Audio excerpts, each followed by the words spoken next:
thank you for being at ADC Reconnect and joining us on ADC Live. No, appreciate the opportunity to be here. Thanks. So one of the things that you've been talking about is the relationship between communities and installations when it comes to climate and resilience. Talk about that a little bit. Yeah, so I think it's important to recognize, what the ADC community knows really well, and that is an installation is not an island unto itself, right? We rely on public infrastructure from our utilities, water and electric, to our roads. Communities are where our people live.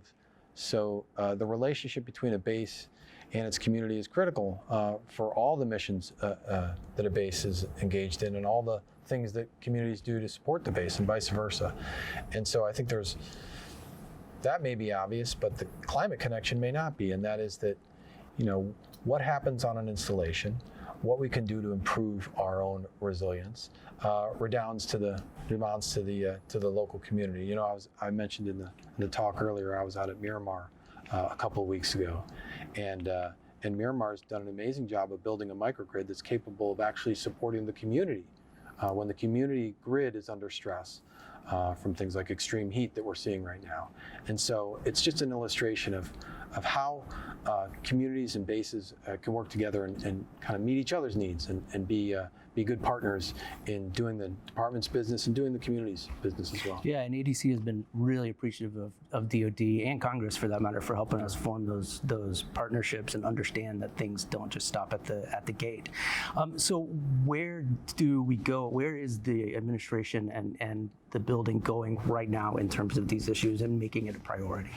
Well, climate's clearly a priority for this administration. The president's made that exceptionally clear in his executive orders and what he's stated publicly. The secretary's made it abundantly clear, both in his in what he said publicly and what he tells us every day in the Pentagon.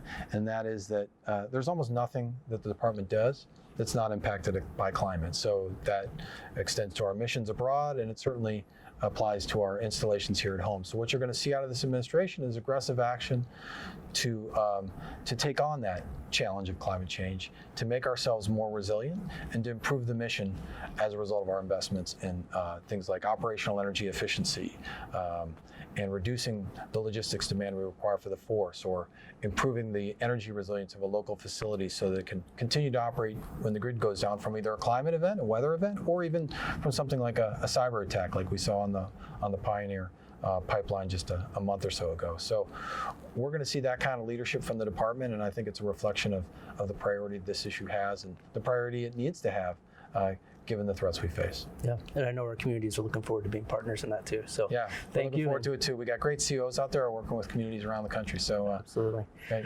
All right, thanks again for being at ADC Reconnect. No, thanks for having me. Appreciate it.